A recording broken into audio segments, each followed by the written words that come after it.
बिस्मिल्लाहिर्रहमानिर्रहीम। अज़ीज़ बच्चों, अस्सलाम वालेकुम। आज हम हरूफ पर बात कर रहे हैं। हरूफ हर्फ की जमा है। हर्फ ऐसा कलमा जो अकेला तो कोई वाज़े मानी नहीं रखता, लेकिन जुमले में अल्फाज के बाहमी रब्त वगैरह के काम आता है। जैसे नमाजी मस्जिद में है। इस जुमले पे जब हम गौर करते हैं तो जुमले में लफ्ज़ों का ताल्लुक मैं की वजह से है। अगर ये ना हो तो जुमला बेजोड़ हो जाए। तो मैं एक हर्फ है। हरूफ की अक़साम या हरूफ की किस्में, उसमें सबसे पहले हर्फ़े जार है। हर्फ़े जार वो हर्फ है जो फ़ेल का ताल्लुक फ़ाइल के साथ और इस्म का ताल्लुक ख़बर के साथ या उसके साथ रब्त पैदा करे। इसे हर्फ़े जार या हर्फ़े जर कहते हैं, और जिसके साथ वो आता है उसे इस्म मजरूर कहा जाता है। हर्फ़े जार जो हैं वो मुख्तलिफ हैं। इसमें मैं, से, तक, तलक, ऊपर, पर, लिए, वास्ते, आगे, पीछे, नीचे, ऊपर, अंदर, बाहर, पास, दरमियान वगैरह, ये तमाम के तमाम हर्फ़े जार हैं। दूसरे नंबर पर हर्फ़े अतफ़। हर्फ़े अतफ़ वो हर्फ है जो दो इस्मों या दो जुमलों को आपस में मिला दे। मसलन कलमो किताब में, इसमें वाव का लफ्ज़ इस्तेमाल किया गया है। वाव हर्फ़े अतफ़ है। कलमो किताब, हर्फ़े अतफ़ से पहले जो लफ्ज़ आता है या जो इस्म आता है उसे मातूफ़ इलैह कहते हैं, और हर्फ़े अतफ़ के बाद जो आता है उसको मातूफ़ कहते हैं।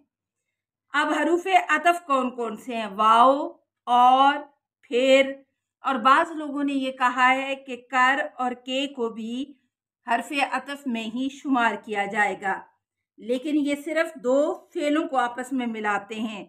मसलन सईद आया और खाना खाकर चला गया। असलम आके चला गया। दूसरे अतफ़ का इस्तेमाल ऐसे है, यानी शबो रोज़ वाव के साथ, असलम महमूद, फौजिया और अनीका, फौजिया फिर अनीका, इस तरह से हर्फ़े अतफ़ को इस्तेमाल किया जाता है।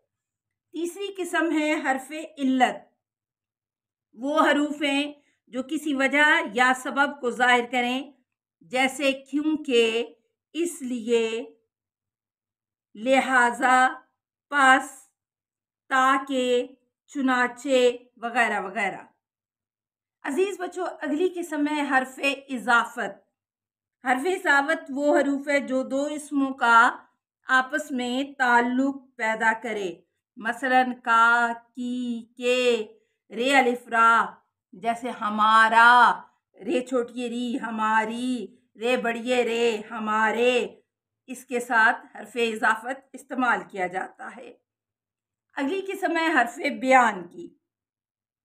वो हर्फ है जो किसी की वजाहत के लिए इस्तेमाल किया जाए। वो हर्फ के, एक तो काफ बड़िए के जो कि जुमले के दरमियान में आता है, लेकिन के वजाहत के लिए इस्तेमाल किया जाता है। उस्ताद ने शागिर्द से कहा कि सबक पढ़ो, तो इसमें के जो है ये वजाहत के लिए इस्तेमाल किया गया है।